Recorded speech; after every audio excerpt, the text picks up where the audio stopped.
folks, it's 21 Maxwell here and welcome to episode 131 of the TNA Impact Wrestling TEW2013 Let's Play.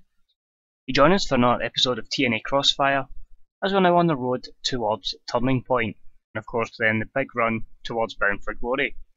So we've got 6 TV shows to book before the pay-per-view, so hopefully we'll get a good card put together and hopefully this show just kind of puts us in that sort of direction and really starts building up some other matches for that event. Today's show is being booked in this tri-state region. We're going with the Giant Centre. Basically, with the Great Lakes and Midwest just at a 60-60, plus we really have to get them up and away from that. Somewhere that can target the Great Lakes area, it's got a spillover effect. As soon as we can get that in the Midwest at 67, I might feel a bit more comfortable. I don't want us to drop down lower than national, because that could end up financial disaster, if I'm honest. And this has been really fun. But I say it's another episode of Crossfire. Hopefully it delivers. And we have put together 3 pre-show matches just to get some people over and using written contracted talent, and then 16 segments as we kind of just again deal with the fallout of the pay-per-view. So relax guys, take it easy, and here we go with TNA Crossfire. So we start off and about that had some solid in-ring action, but not much in the way of heat, with Ivelisse Velez defeat Shaul Guerrero in 6:48 by pinfall. This gets a C-58, not too bad again for the knockouts, considering Shaul's fairly new, and we're always getting good matches out of Ivelisse. Great display from the commentary team. There were no skill improvements, which is slightly disappointing, and the dirt sheet just has negatives for both women holding back, low momentum of Shaul Guerrero, and of course low experience to the commentary team, which will continue to pick up over time. In our second match that featured great action and average heat, Ricochet defeats Shad Gaspard in 6:12 by pinfall with Chocolate Rain. C+69 was just a match to put Ricochet over. Shad was off his game. Shad is improving his technical skills, which is good for him, and the negatives here, both gentlemen holding back, the inconsistency of Shad and the length. I'll just ignore the low experience because that's going to come up every time. And our final pre-show match, in a match that had some good action but not much in the way of heat, with Adam Cole and Colby Corino defeat RVD and Robbie E in 11:51 when Adam Cole defeated Rob Van Dam with a Florida Key. This was a C-58, and it was actually Adam Cole with a couple of jobbers, but hopefully it helps Colby, and Adam Cole's performance stood out as being good. There were no skill improvements in this, and the negatives were mostly for inconsistency, holding back, and low momentum. But again, it's weathering in the dark match, just to see who works for who, and if anything, they can benefit other talents. The show itself starts off with Impact Wrestling General Manager Kurt Angle. He's taken over from the GM of Crossfire, Steve Austin, who of course was attacked last Sunday. Were you expecting someone else? It's just unfortunate that Mr. Austin couldn't be here tonight, after a shocking attack from 2 members of the active roster, who we will punish tonight for their disgusting actions on Sunday. So tonight, Pinky Sanchez, DJZ, he will have the hard task of defeating Team 3D. The crowd then boos at this match because it's happened a lot before and Pinky and DJZ have beaten Team 3D every time. But apart from that, Kurt Angle then announces that Chris Jericho will go one-on-one with CM Punk, and Samoa Joe will face off against Rhett Titus. So it's a B78 and it's basically Kurt Angle explaining what happened to Austin and that he's taken over. This starts off with a Battle for Power storyline, which is advanced with this segment. There were no worker improvements, and negatives there just a few on Kurt as we start the show. But we open the show with a match that had some good action, but not much in the way of heat, which is of course Divine Entertainment, the team of DJZ and Pinky Sanchez defeating Team 3D in 7:45 when DJZ defeats Brother Devon by pinfall. A C60, another good match for them.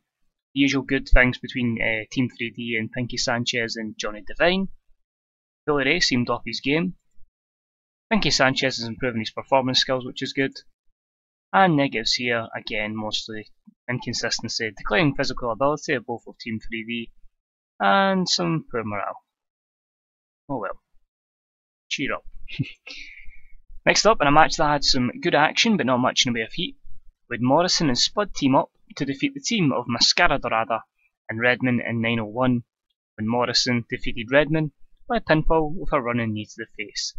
This had a C63. Interestingly, one tag team, Morrison and Spud, had no chemistry whatsoever, so we'll never pair them up again. But a makeshift team of Mascara Dorada and Redman showed excellent chemistry. Regardless, this helps the X Division and advances their storyline to the next show. Morrison improves his technical skills, and Redman gets along with his performance skills, so that's very good. And our negatives here, pretty much again, inconsistency, holding back, and a couple of poor gimmicks. So overall, that probably should have been looking at maybe a B- and into the 70s. Or maybe even a C+, I think that's maybe pushing it. But overall, it's the X Division, it's nothing we want to be looking to get like 70, 80 ratings, it is just building stars up for the future here. And helping others, in Morrison's case, pass the torch. Then have a bout that featured great action and a good crowd. EC3 defeats Masata Yoshino, who I don't think's won in God knows how long, in 9:16 with a headlock driver. A B-75, again, put EC3 in these kind of shorter matches, not at the main event, he seems to deliver. EC3 could use something to freshen up his character, so we'll look into that. There were no skill improvements to show. And the negatives here were just the holding back of both gentlemen, the stale character of EC3, and the length and low morale. Next up we got a promo from Adam Cole. EC3, well done, you won again, great victory, your aunt would be so proud. The thing is, your aunt is nothing but an idiot. Thinking that you're the future of this company? Don't make me laugh. The future of this company is Adam Cole, and in 3 weeks at Turning Point, I'll be turning to face the top, and you'll be turning your ass around and going back down to the mid-card. Take this as a warning, Carter, and hell, just hope you make it to Turning Point. So a great promo there for Adam Cole for a B+89, and that starts off our the I Am the Number One storyline. Is of course, as I say, EC3, Adam Cole will collide at Turning Point. The winner goes to Bound for Glory as the number one contender. No skill improvements from this, and the dirt sheet could have been better if Adam Cole had a good gimmick. So that's wild to think that. We then had a match that had some good action but not much in the way of heat. Davey Richards defeats Eric Young in 5:45 by pinfall with a DR Driver 2, C-55. Basic squash match to put Davey Richards over. Davey's improving his flying skills, Eric Young's improving his technical skills. The dirt sheet's obviously going to have both guys holding back. Low momentum of Eric Young, I don't think he has any momentum. And of course, the segment will the crowd's mood because it's right in the middle. And again, we're going to build the show back up to end hopefully on a strong note. We then see up a hype package for one of the newer tag teams in TNA Impact Wrestling, the Destroyer Nation, which is of course Ula Nation and Bobby Lashley. This was a C62. Pretty happy with that, just a hype package. And their match, they had some good action, but only average heat. The Destroyer Nation defeated Jeff Hardy and Matt Taven because Matt Hardy wasn't available, when Bobby Lashley defeats Jeff Hardy with a spear. C-54, again just putting over the Destroyer Nation, putting over Ua. Matt Taven and Hardy didn't work, that's fine, we'll never use them again, it was just two jobbers effectively for the Nation to destroy. Bobby Lashley's improving his flying skills, negatives here, what's the Jeff Hardy, yeah, pretty much everything you would expect it to be, you know, Jeff Hardy's usual ones. Bobby Lashley and Ua Nation holding back, and of course the chemistry between Taven and Jeff. We then see Mia Yim, Madison Rayne, and Ivelisse Velez backstage. They seem pissed about something. It's a C64, so just a small angle for the knockouts, but it's just displaying how pissed they are at what happened at Sunday, and basically what's going to happen from here. You'll see in the next episode. We then have a bout that featured great action and a good crowd as Samoa Joe defeats Rhett Titus in 5:44 by pinfall, a B81. Great when your main event champion can go and put on a 5-minute match and have a great rating like that, so that's good to see. Both men improve performance skills. Disappointing this is actually going to be the third last match, so we could still end up with a poor rating. Unbelievably. Negatives here. Because it wasn't even a squat, a length isn't even a problem here, it's just both guys holding back and Rhett Titus' morale. Overall, I'm pretty happy with that. Joe has a promo after the match where he says, "Tonight, like Sunday, I proved to the world that I am the top wrestler in the world, and I am still your TNA World Heavyweight Champion. I've beaten everyone in TNA on my road to success. So I'm going to make this short and sweet. At Turning Point, I'm going to challenge any former TNA World Heavyweight Champion to take me on, as I prove to the world that I'm the greatest TNA World Champion of all time, and hell, I'm the greatest wrestler to ever grace this planet." So Joe's just, he's beat most folk. He's not beaten the whole roster, so he's challenging any former champion at Turning Point, and as a B82, Samoa Joe looked good. Only negative was it was a short promo, but that's okay. Done its job. And then the announcers put over the fact we'll be seeing the Killer Elite Squad defend their newly won titles against the former champions, the State of Mind. This was a B-73. This gives me a bit of the fear for this match. Done okay. And about it featured great action and a good crowd. The Killer Elite Squad defeated the State of Mind in 14:28 when Harry Smith defeated Shinsuke Nakamura by pinfall. The Killer Elite Squad make defense number 1 of their TNA World Tag Team titles. This was a B-75. Great chemistry, of course, for the Killer Elite Squad. Lance Hoyt improving his technical skills. And as we look at the dirt sheet, again, just a lot of guys being fatigued, holding back slightly, and the title prestige of the Tag Team Championships, and of course the length. After the match is over, and the Killer Elite Squad have retained their championships. Both Harry, Smith and Hoyt leave the ring and head to the back. Nakamura, who's just been pinned, is slowly rising to his feet when Ibushi looks incensed with rage, as if he cannot believe they just did not recapture the tag team titles. He turns around and looks at Nakamura and delivers a nasty boot to the face. He continues to beat him down before running to the ropes, springboarding off them and delivering a sick Golden Star press. He finishes the segment off by just pretty much giving Nakamura the fingers. It's a B-76 angle. The Tag Team Champion storyline finishes here. All good there from the dirt sheet, and of course, after 7 segments, we are turning Nakamura to a babyface. It said it was a bit too early, but I'm quite happy that he's been here for a long time, and this should hopefully go without a hitch. And it was a complete success. Perfect, that's all we asked for. So Nakamura's a babyface, and hopefully that's as good a rating as possible and helps him have good momentum. In our main event, and about it featured great action and a good crowd, we had CM Punk defeat Chris Jericho in 1910 with a go to sleep, following interference from Colby Carino. This is a B+86. Punk was off his game and still got an 86. Great chemistry between these two workers. They've absolutely nailed it here. CM Punk improves his performance skills. The negatives here, when you look at the negatives, that this could have been possibly a 90 match. Both guys holding back, 2 apparent poor gimmicks, declining physical ability of Chris Jericho, inconsistency of CM Punk, a burnt out crowd, and the low experience of the announce team. But overall, I'm very happy with that. And we finished the show, A+100 CM Punk promo, fantastic.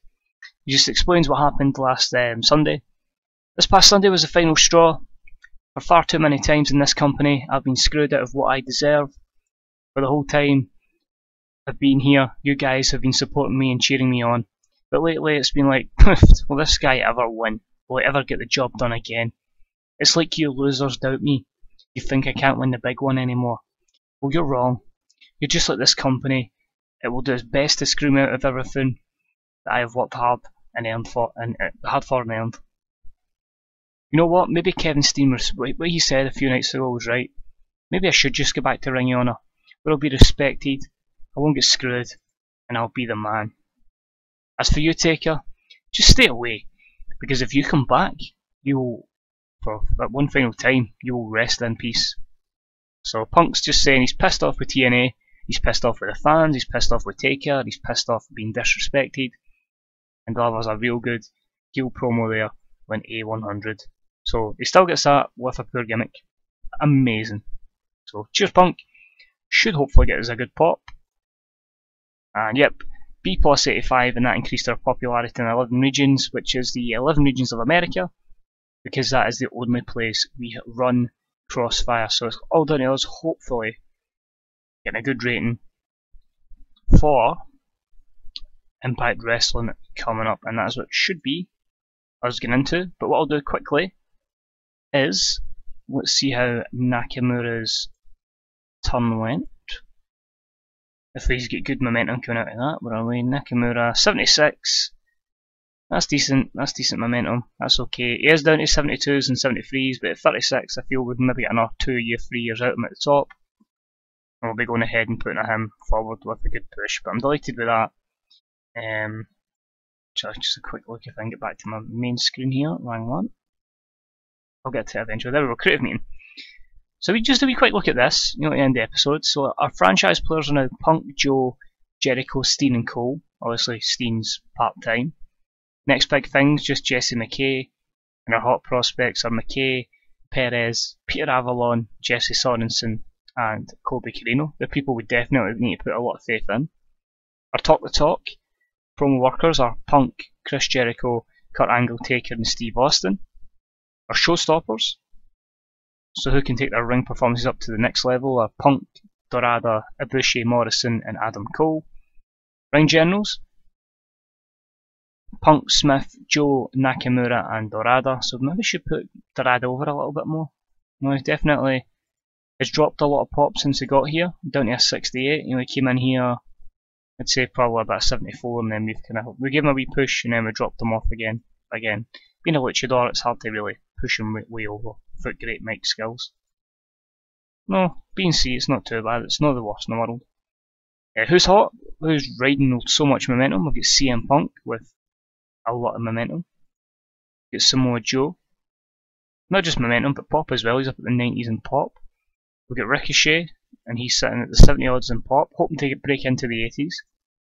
EC3, despite being a lot of momentum, up in the 80s and the 90s, so it's good to see that guys that are having a lot of momentum are guys that are really pushing, are really they're having good overness as well. Plans like the 76s. So hoping if they keep improving their momentum, picking up victories over other guys, if it's the right guy, they'll get their momentum up. They will get their overness up as well.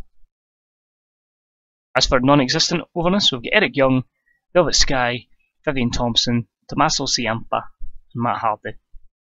Time decline, Taker, Daniels, RVD, Jericho and Devon.